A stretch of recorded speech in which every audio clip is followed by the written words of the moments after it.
And welcome back to Inside Number 23, my podcast which is all about knitting and sewing and generally living the craftiest life possible. My name is Katie and you can find me pretty much everywhere on social media as Miss Lavelli, although I am most active on Instagram, so I'd very much recommend that you follow me there if you want to see regular updates on things. If you have any questions or queries or inquiries regarding the podcast, then do please drop me an email. My email for the podcast is katie@insidenumber23.com, and I will get back to you as soon as I can. I don't tend to answer messages that come through on any other platform regarding the podcast, so if you have a question or an inquiry or anything, do just drop me a line. I'm coming to you as always from Hertfordshire, which is just north of London in the UK, where I live with my husband Emrys and our gorgeous pug baby Rolly. And it's a bit of a grey and gloomy day today. It's been raining on and off all morning, but I decided to kind of risk it for a biscuit and record with the natural light that is left. So fingers crossed that will do us for the rest of this episode. I do have some fancy studio lighting now, but it takes a little while to set up and I really just wanted to crack on and get this done. So fingers crossed the lighting won't be too all over the place and you'll be able to see all of the good things that I have to share with you this week. So yeah guys, welcome back to Inside Number 23. If you're a long-term viewer, it's lovely to have you here with me again. And if you are a new viewer and this is your first time with us, hello and welcome. I am so grateful that you've come to spend a little bit of crafty time with me today, and I hope you enjoy the podcast. It's been a busy week again inside Number 23, although lots of work stresses have started to kind of go away, and Rolly is obviously super healthy. He was a little unwell recently for quite some time, but now that's gone on. We are full on into the Christmassy time of year. Yes, it's festive. I mean, Christmas, if you celebrate Christmas, obviously. If not, just this time of year, the kind of festive season does tend to be hectic for pretty much everybody, and it's been a little overwhelming this week, but I have been getting a good handle on things. I think I've done a lot of Christmas shopping already. I'm going to get a lot of present wrapping done today, and then I think I only have maybe 2 or 3 presents left to get, and everything will be done in super good time for Christmas. So that is awesome, and I'm really happy and excited about Christmas. I love Christmas. It truly is, to me, the most wonderful time of the year, other than autumn. Autumn's definitely my favourite, but Christmas comes a very close second. Along the lines of Christmas and talking about that kind of thing, very excitingly, I am taking part in Vlogmas this year. Yay! Vlogging for Vlogmas is happening again this year. For those of you who do not know, Vlogmas is a vlogging project in which you upload a video every day in the lead up to Christmas, from the 1st of December all the way through until the 25th of December. And yeah, I'm really happy to be doing that again this year. I wasn't entirely sure if I would be able to pull it off because things have been a little bit hectic. I've been very busy both at work and at home with all of the issues that we had with Rolly's illness, but I'm very excited to be doing it, and it's been really loads and loads of fun so far. So I will put a little link in the description box down below, just down here, so you can check out my Vlogmas videos if you would like to, and in the drop-down menu, that is where you will find show notes for pretty much everything to do with this episode. So just check out things down there. If you want to know any more details about projects that I share or things that I talk about, you can find pretty much all of the details just down there. So last week, I know that I promised you that I would be drawing some giveaway winners, some prize winners for the Harry Potter Cal. I have decided to move that to next week. Like I said, I'm a little bit pushed for time, and getting all of my prizes together and getting everything organised does take a little while. Plus, I'm terrible and I still haven't sent out my previous prizes for the Harry Potter Cal. So fingers crossed that I will be getting those out later this week, and therefore I will be able to draw prizes next week for November for the Harry Potter Cal, and also have got all of the goodies together for the grand prize drawing, which will be happening at the beginning of next year. Thank you so much to everybody who has been getting involved in the Harry Potter Cal. You are amazing and you continue to astound me with your beautiful projects, and it's been a very, very magical year, 2017, being filled with Harry Potter knitting and crochet goodness. It's just been utterly marvellous. One thing I did want to say is that I have a feeling that I will be taking a break from knit-alongs towards the beginning of next year. Hosting a year-long knit-along, it's challenging, it's a lot of work, and it is a big commitment. So I think I might well be having a little breather from knit-alongs, but once I have something in mind, it will probably be only for a few months at the most. I don't think that I'm going to be doing a year-long knit-along anytime soon, just because it's a big commitment, and we had a great time with the Harry Potter knit-along this year. I think a lot of you are probably a little bit Harry Potter knittinged out, so we should probably let everything kind of rest and refresh before we kick off another kind of massive knit-along like that. So yes, there will be some in the future. We're just going to have a little bit of a breather and take things easy in January, I think. Okay, all of the admin to one side. I think it's time that we kick off this episode, this festive episode. I am feeling incredibly festive at the moment, which is a little bit odd for me because I usually can't get really into the Christmas frame of mind until a little bit closer to Christmas. But from this year, I don't know whether it's because I'm doing Vlogmas or just that I have a little bit of time off booked between now and Christmas Day, and I'm just in a really good place after having a lot of stuff kind of go a bit awry over the past couple of months. I just feel full of the joys of the season. So unsurprisingly, this episode is feeling incredibly festive, and unapologetically so. I'm excited about the festive season, and maybe in watching this episode you will be too. Who knows? But we're going to start off with talking a little bit about what I am wearing this week.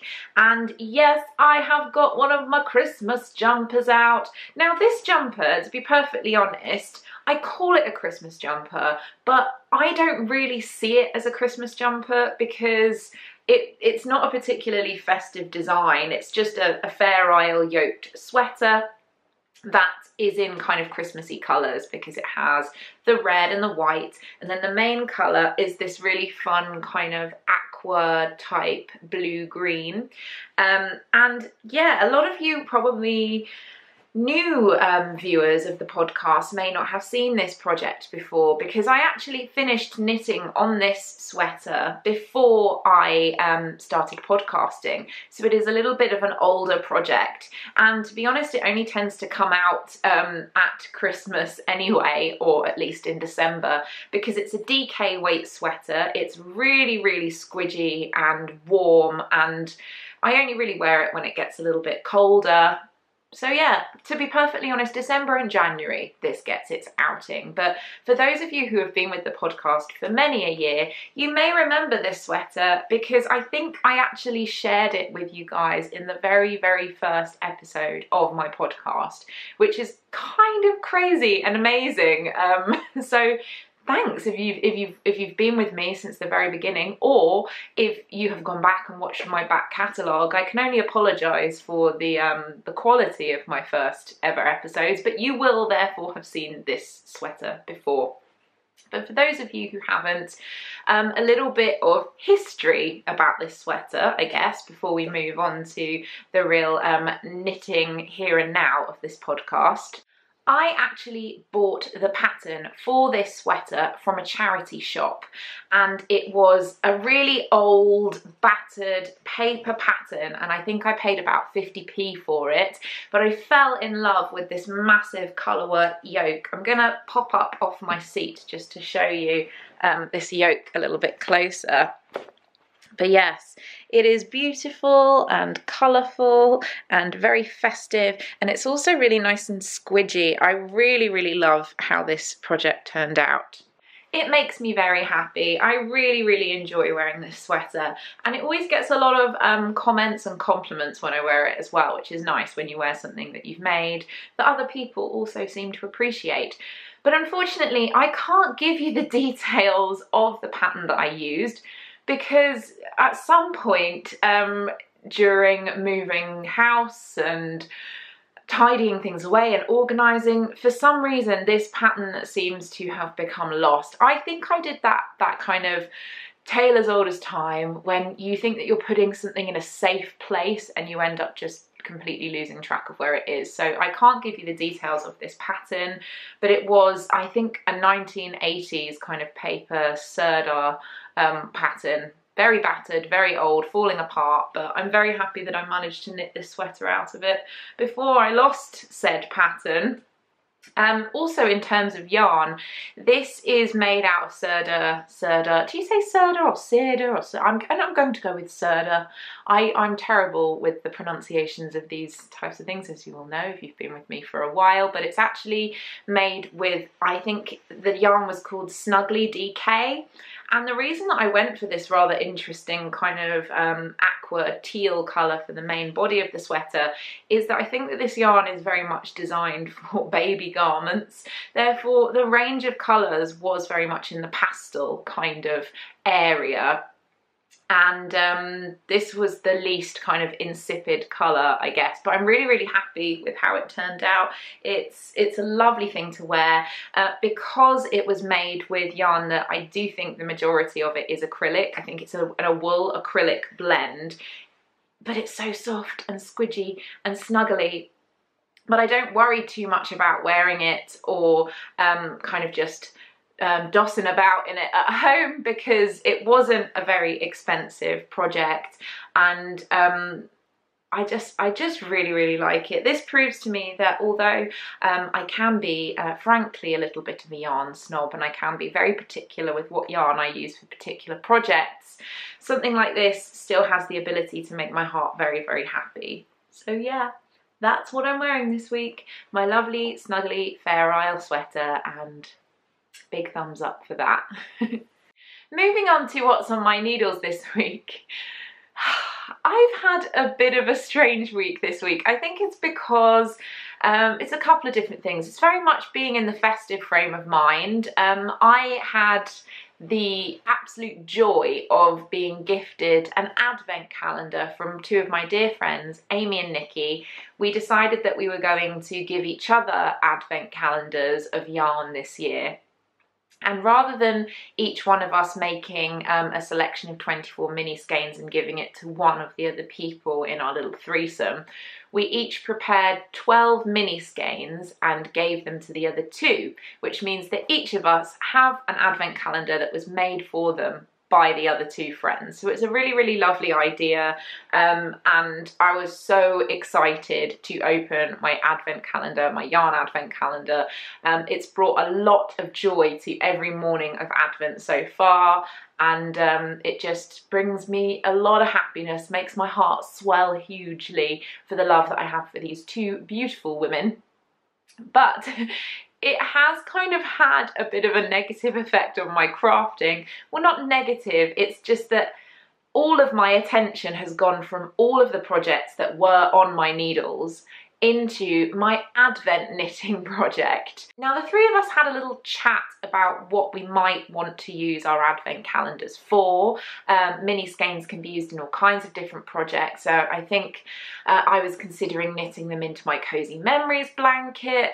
Last year, I think I made a pair of scrappy socks out of my Advent calendar yarn.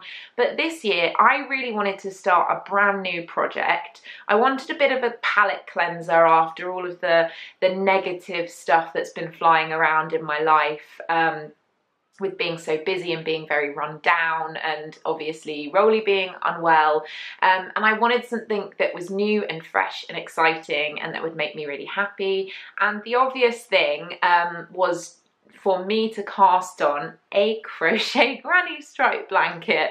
Now, I did actually start one of these blankets a similar time last year. I think maybe just after Christmas last year.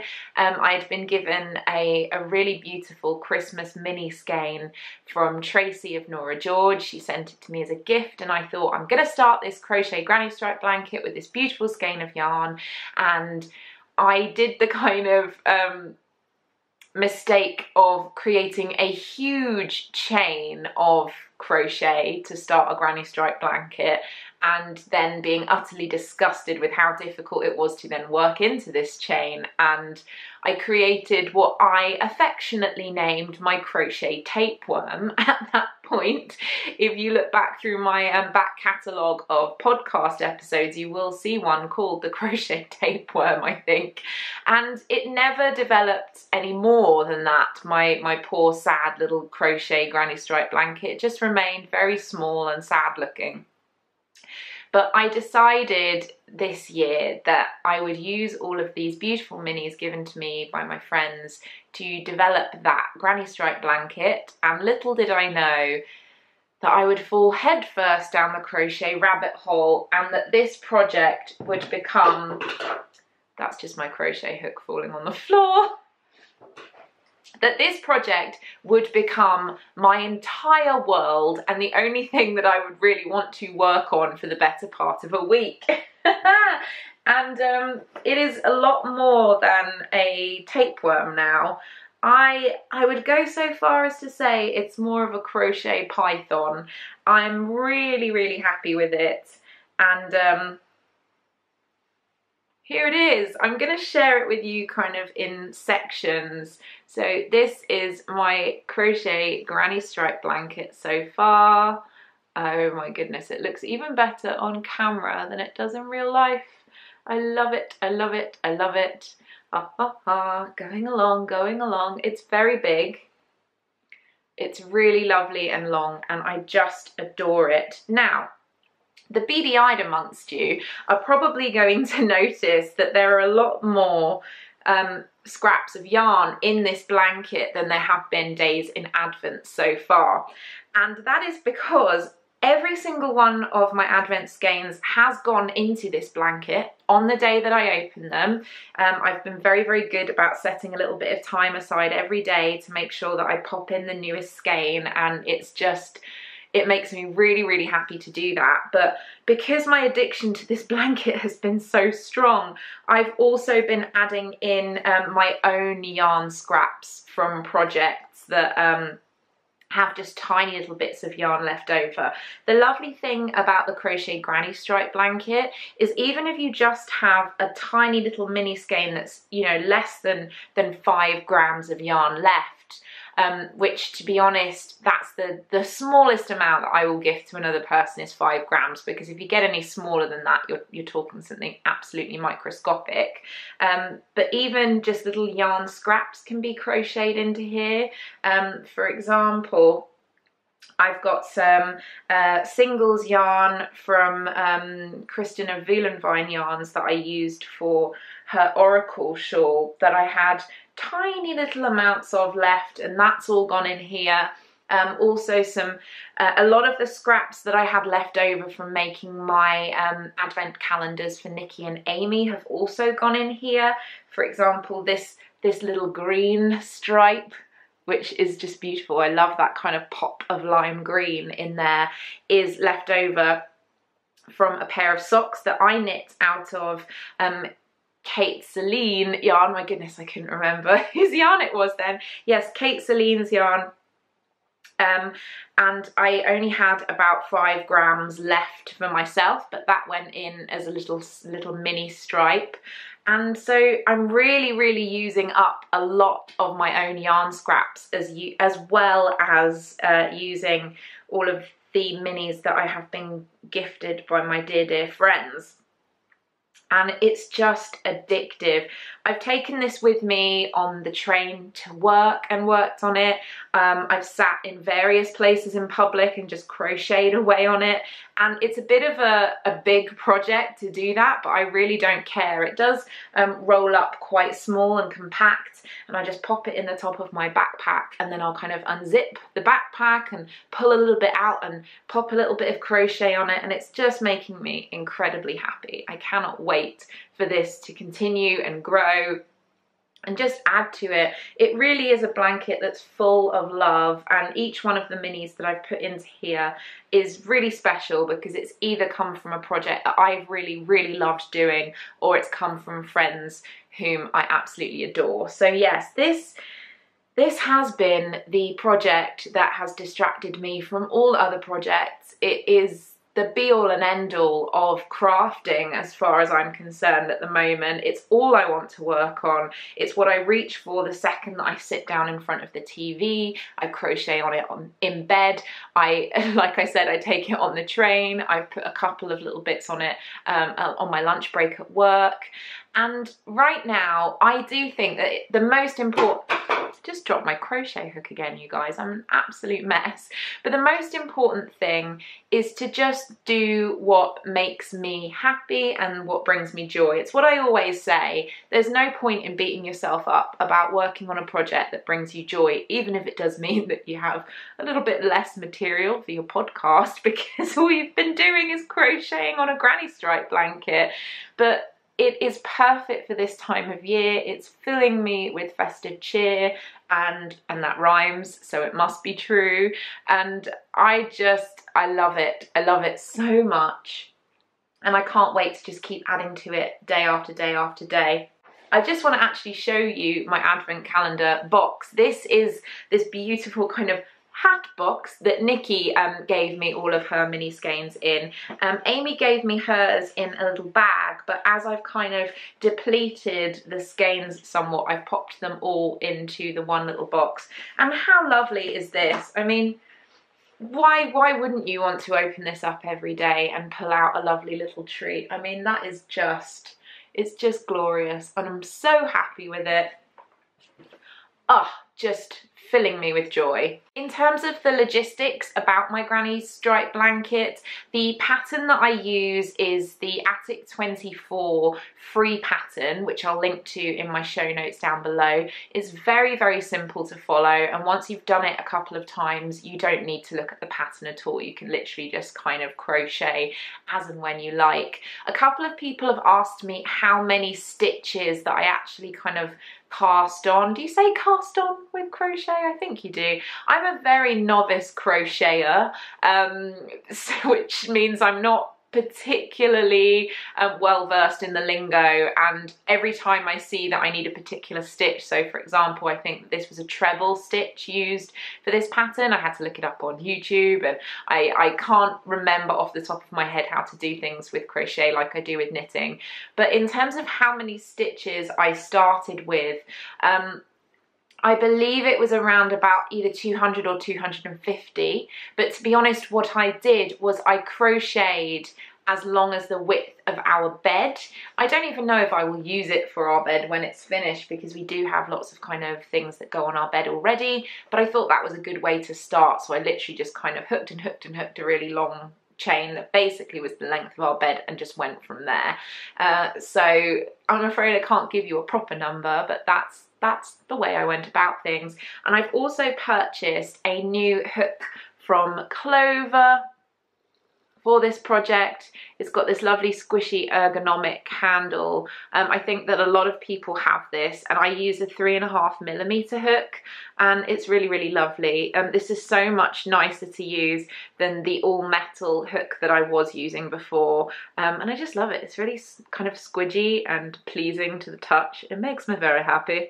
So yeah, just getting in the festive frame of mind with my crochet blanket. It is very much the time of year for blanket knitting. I do think I should get my Cozy Memories blanket out and see how many more squares need to be added to it until I consider it to be complete.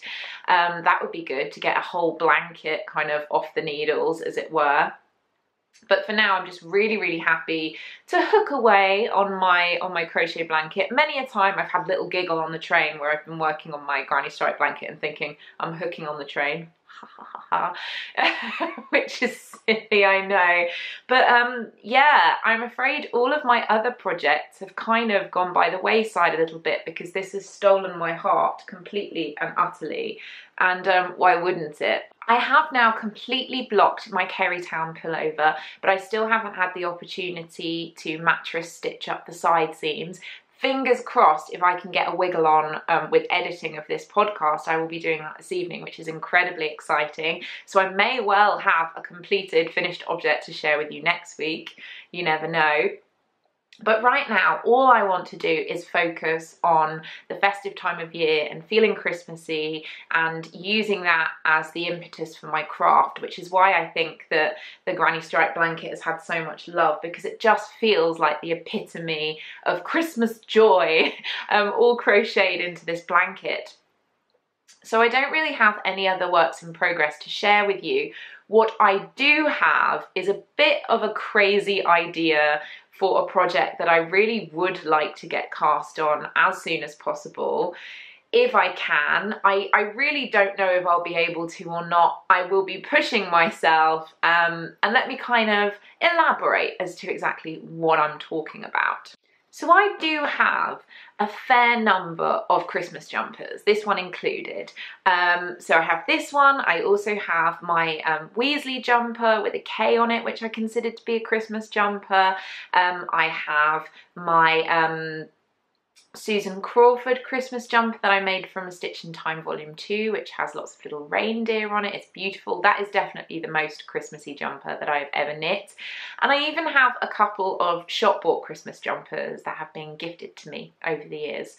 But it's been a while since I've really knit myself a proper Christmassy project to enjoy and wear over the Christmas period, so on Christmas Eve, on Christmas Day, on Boxing Day, that type of thing. And I really, really do enjoy a bit of a kitschy themed project. As you will know if you've seen the various outfits that I have sewn up for Halloween before. I have Halloween dresses. I even tried to sew up a Christmas dress last year, although I was incredibly sick over Christmas last year. Fingers crossed that doesn't happen again this year.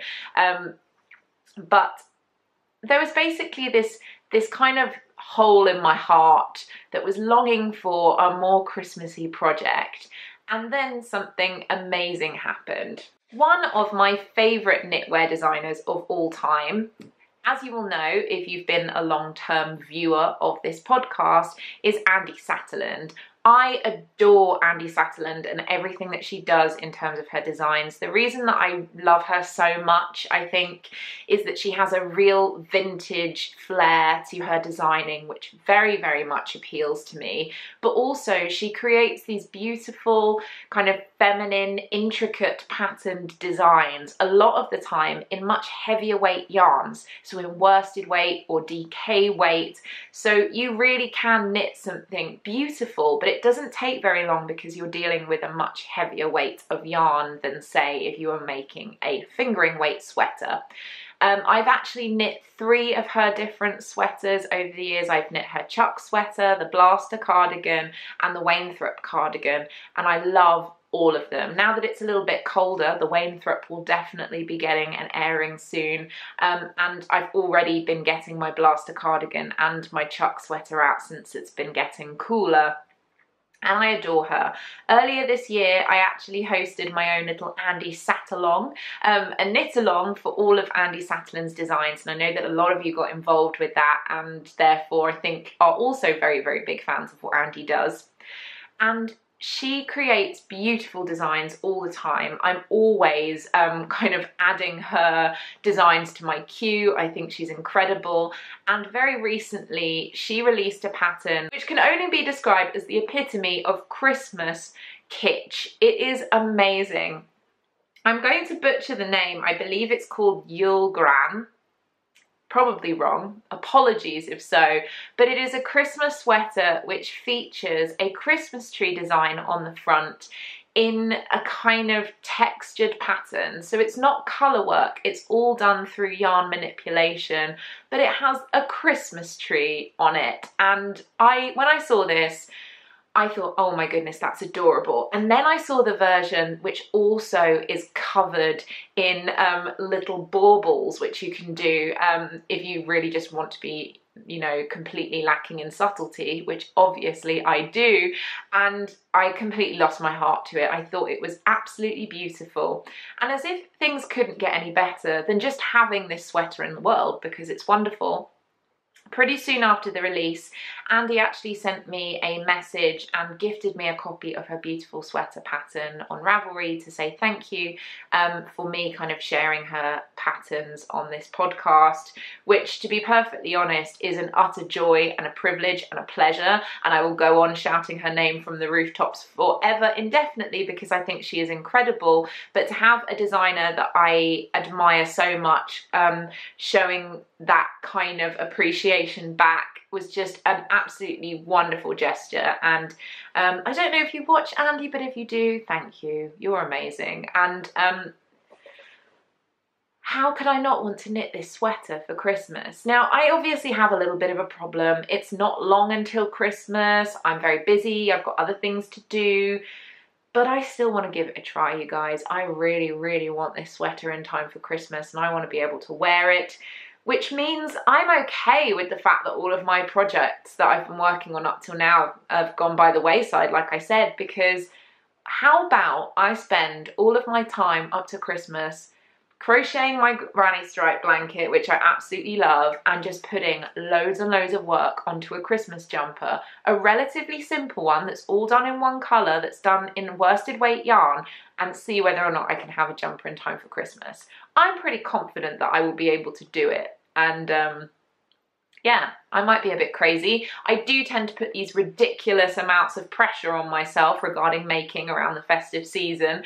The last couple of years I've tried to make Christmas outfits and have failed horribly, but we'll see. I'm nothing if not ambitious, let's be honest. So this crazy cat picked up yarn for a vintage style Christmas jumper this week, and if I couldn't love this pattern anymore, when I heard what yarn the sample was knit in, it just kind of was the thing for me because I love this yarn. This yarn is Quince and Co Lark, and I love it. Oh my goodness. So those of you who've watched for a while will know that I have now made 2 projects out of Quince and Co Lark yarn. I knit my void shawl, which I wear all the time, and my wickerwork pullover, which I also wear all the time. And I love both of those projects, and a big reason that I love them both so much is the yarn that I used for them. Quince and Co Lark is one of my favourite yarns of all time.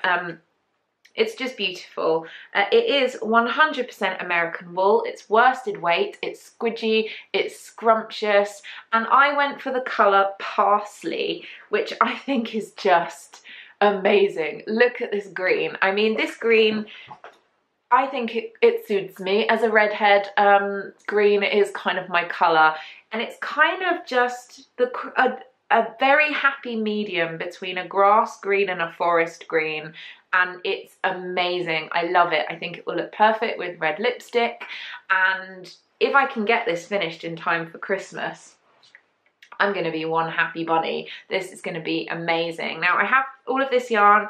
It's a recent purchase, which I picked up from Loop in London.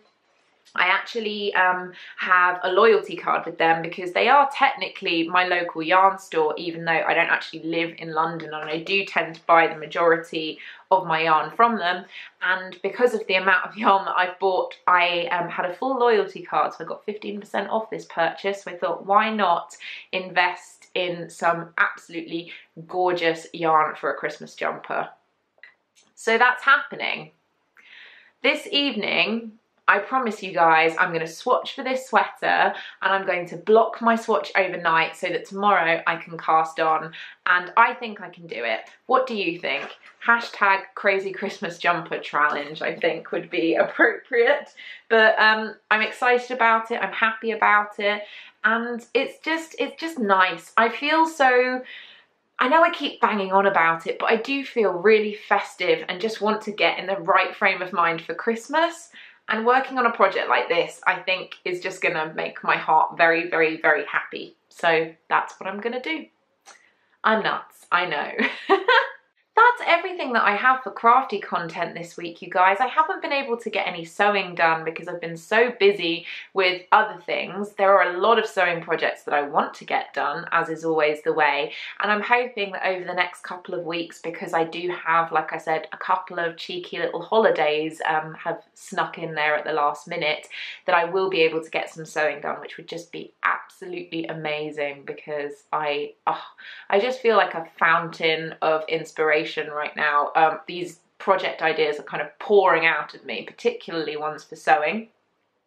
But for now, I don't have anything to share on that front, so I thought it would be fun to go back to an old segment that we haven't had for a while, which is Dear Katie. And Dear Katie is my kind of interactive segment of the podcast in which I answer questions that you guys have sent in through my email. If you want to be included in a future Dear Katie segment, if you have a question regarding anything knitting wise, or really anything to do with me and my life, or anything like that, if you put the subject title Dear Katie and email me at katie@insidenumber23.com, I will keep your questions to one side and they may be answered on a future episode of Inside Number 23. So let's crack on with a couple of questions that I have for this week's episode. My first question this week was sent through to me by Debbie, and Debbie says, forgive me if I look down because I am reading the question from a book just down here, written it out and everything. Debbie says, everything you make looks shop bought. How do you achieve this? I'm a beginner sewist and knitter and my me mades look kind of rough. Does practice make perfect? So thank you for your question, Debbie. It was really, really lovely to hear from you. And first and foremost, thank you very much. That's an incredibly kind thing to say about my me-made items. I do spend a lot of time working on them, so it's really lovely to hear that they look like they've been shop bought. That is really, really kind, so thank you. And I think the answer to your question really has quite a lot of different parts to it. First and foremost, I would say most definitely practice does make perfect. When it comes to sewing or knitting or anything like that, you will find that after time, the finished products that you produce will be of a much higher standard once you start understanding the techniques that you're using more, once things become more natural to you. It kind of takes the stress out of producing a garment, which means that there's more ease to it, which automatically means that the quality of what you're producing does increase. I've been sewing and knitting for a very, very long time now, pretty much my entire life. And I'm at a point now where I have years of experience behind me, and that means that I do have the ability to kind of use techniques to a high standard just because I've been doing them for such a long time. So the quality of what I do, I hope, is at a higher standard than it was when I first started out. So definitely, yes, practice does make perfect. But I do think as well, the comment that you made saying that my items look shop bought into a high quality, I think that there are certain things that you can do when you're preparing for a project that can really help in terms of producing something that looks a little bit more off the rack or shop bought, or just a little bit higher quality in terms of the production. And sometimes it has nothing to do with how the garment is made. It's about the actual materials that you use for a project.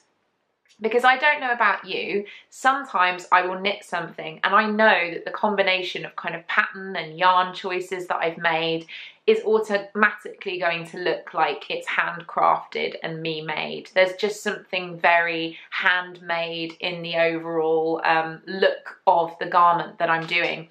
In particular, I think that a lot of dresses that I've made out of quilting cotton automatically have a slightly more homespun look, because you wouldn't really find that kind of a dress in a shop that you just get down the high street.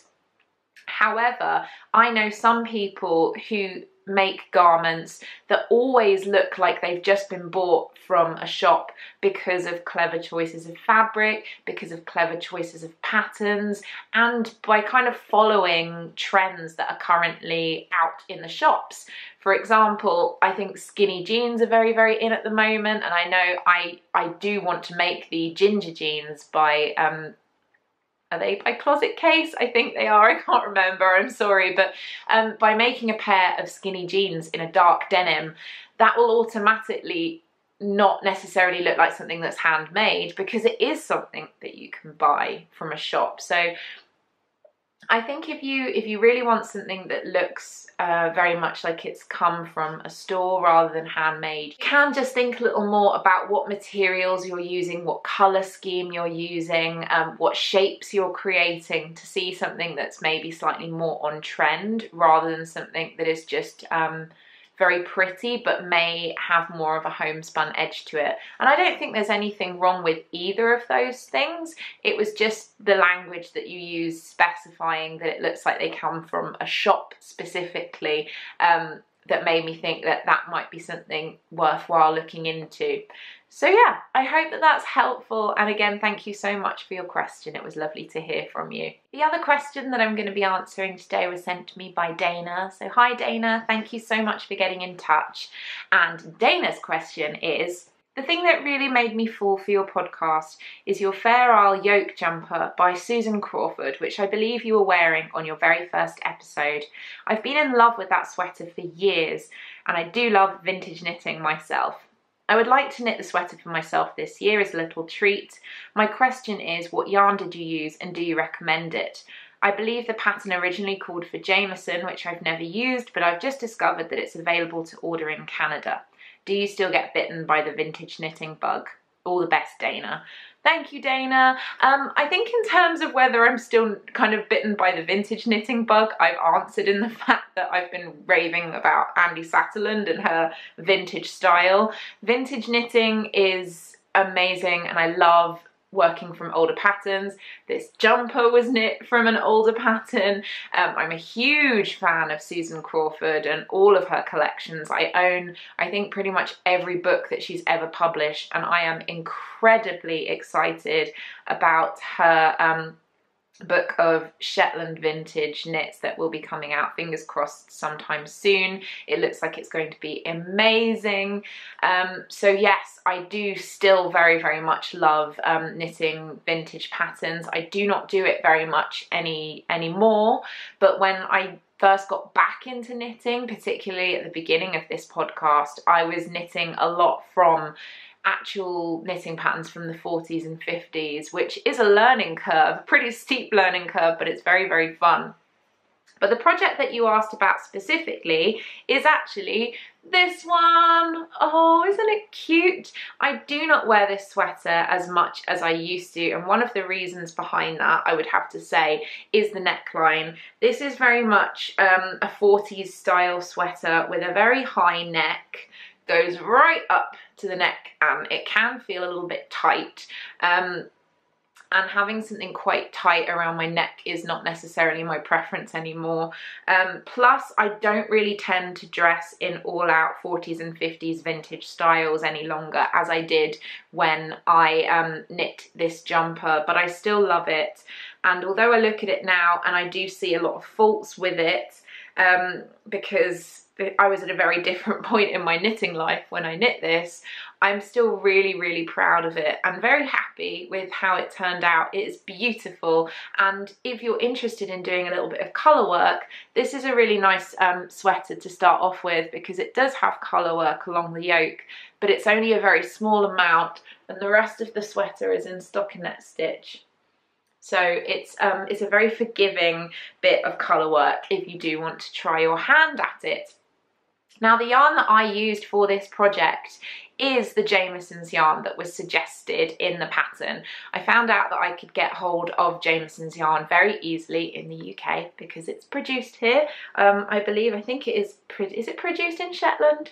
I don't know, I might be speaking out of turn about that, but it's produced in the UK, and although I didn't use the colours that are specified in the pattern, this is all Jameson's yarn, and it is a really, really, really lovely yarn to use.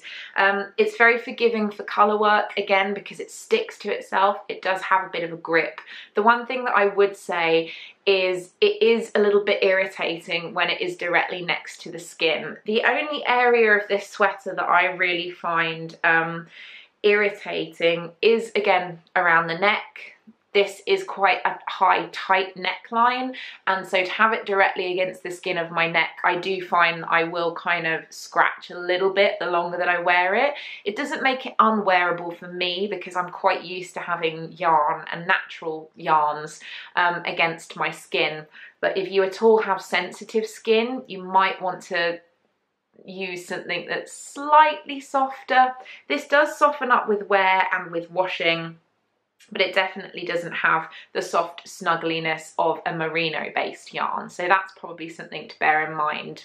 I would say the rest of my skin is probably not irritated by this at all because my kind of chest area and my arms are fine. Although when I do wear this, I usually would wear it with a slip underneath just so that there is something between my skin and this wool. But I just love it, and it's lasted so well. Of all of the sweater projects that I have knit over the years, this is definitely one of them that has lasted the best. It pretty much doesn't pill. There's a little bit of pilling on it, but because of the yarn, the wool that the yarn is made of, it's not prone to pilling at all. So again, it's a really, really lovely investment if you want something that's going to be lasting for a very, very long time. And yeah, I really love this. The more I kind of hold this, the more I think, yeah, that is actually really cute. It's not 100% my style any longer, which is sad. But I do think that there will be opportunity to wear this in the future. And it's so pretty. I'll never get rid of it because I love it so much. And I do think that part of that is to do with the beautiful Jameson's yarn, because it is a very, very lovely thing to work with. Thank you ladies so much for your questions, and I hope that I have answered them to your satisfaction. And do remember, if you would like to be included in a future Dear Katie segment, just drop me an email and you stand a chance for me to answer your question on the podcast. Yay! Right guys, I'm going to move swiftly on to my final segment, which is of course General Waffle. General Waffle. And for those of you who don't know, my General Waffle segment is where I can waffle on about anything and everything that takes my fancy at the end of the podcast. And this week, I just want to talk a little bit about some really, really beautiful publications that have come my way recently, which I love. The more we move into the kind of technology era where everything is online and we don't really have physical copies of anything anymore because you can look at things on your iPhone or your iPad or on the computer, I still love owning physical books, particularly when it comes to knitting patterns. Don't get me wrong. A lot of my knitting patterns are in my Ravelry library and I store them in iBooks on my phone, but there's something incredibly special about having a beautiful book of knitting patterns in your hands, and it's something that I will always be happy to have and I will always support no matter what, because I'm just a very tactile person and I really, really love books. Books just, I don't read as nearly as much as I would like, and it's something that I am definitely going to be putting on my New Year's resolutions list, a list which gets ever longer by the day, the amount of things that I want to do next year. But without me rabbiting on about my love of books, let me show you the things that have come into my life recently, book-wise. I'm so happy with them. You will know, if you're a long-term viewer of the podcast, that I am a massive fan of Pom Pom Quarterly and Pom Pom Press, and everything that Pom Pom magazine basically does. I love them, and very excitingly, I have the most recent edition of Pom Pom Quarterly magazine, their winter edition for 2017. I love it so much. It is beautiful, and I'm so happy that I have a subscription to this magazine now. I didn't have a subscription for the longest time, and then after the anniversary edition that was released this year, I knew that it was time to bite the bullet, and having this magazine turn up on my doorstep once a month just brings me so much happiness. I love it. And I've got a relatively extensive library of beautiful Pom Pom magazines now, which makes me incredibly happy.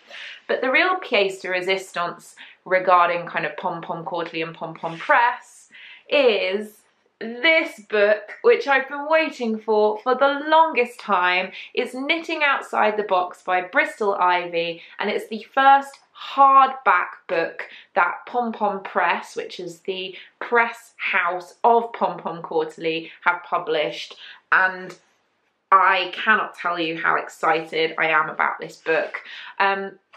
I've been excited about this book since I saw the samples knit up at PomFest, which was during the summer of this year, when I actually got to see the samples in person and kind of try them on, and they were beautiful. So I've been wanting to get my hands on this book since then, and now that it's here, I just love it. There are loads and loads and loads and loads of patterns in here that I want to work on, and oh my goodness, Bristol Ivy is a miracle worker, and I really want to spend a lot of time sitting down with this book and reading in detail through every single step of what she has to say, because to my knowledge, the real message behind this book is that you can pretty much do anything that you want when it comes to your knitting. There are no restrictions, there are no rules. You may think that there are rules, but there really aren't, and you can do what works for you in terms of your knitwear and your projects, and I just love that.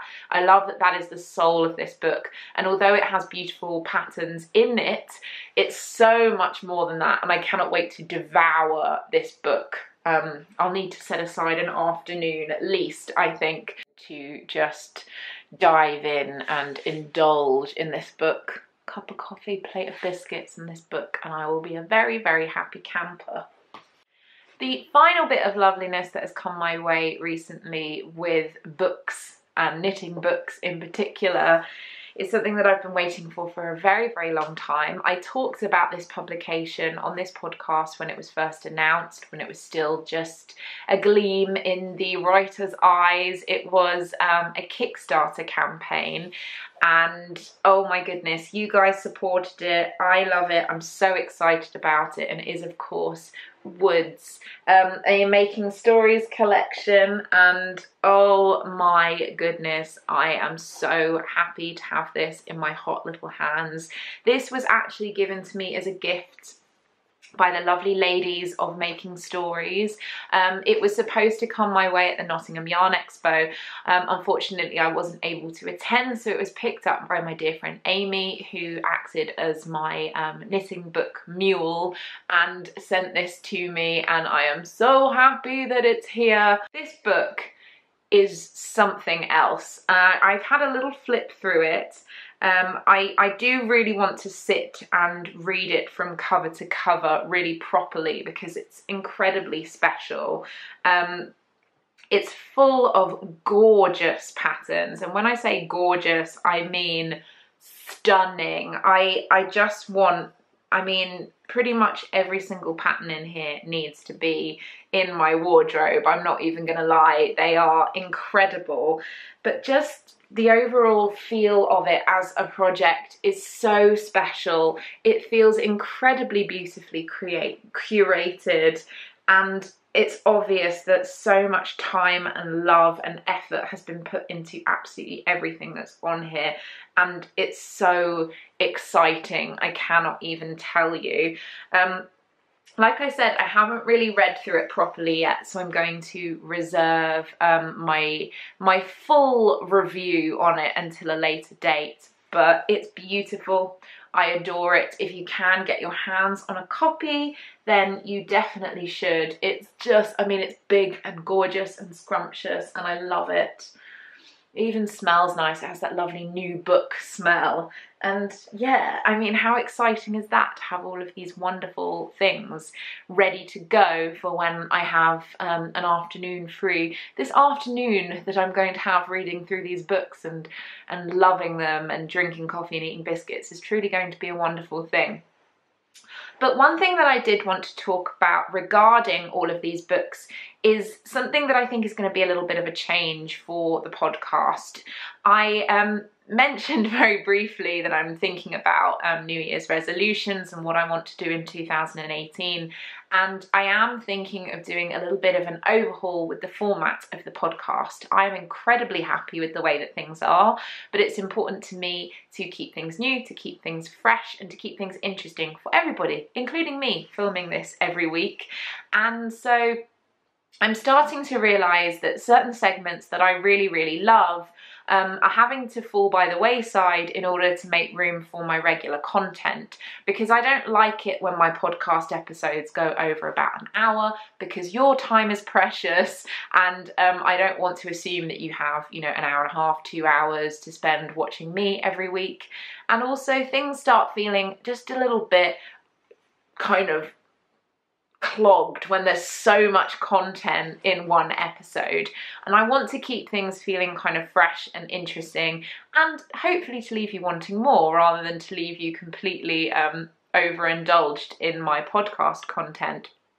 And one of the ideas that I have come up with is to have a regular extra video on the channel. At the moment I'm thinking one per month, which will be removing a segment from the podcast, which is reviewing the situation.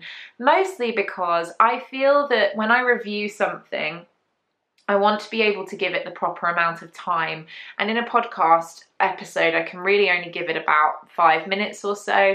I'd like to give it about at least double that, about a 10-minute full review on whatever has been sent to me or that I've picked up that I want to review.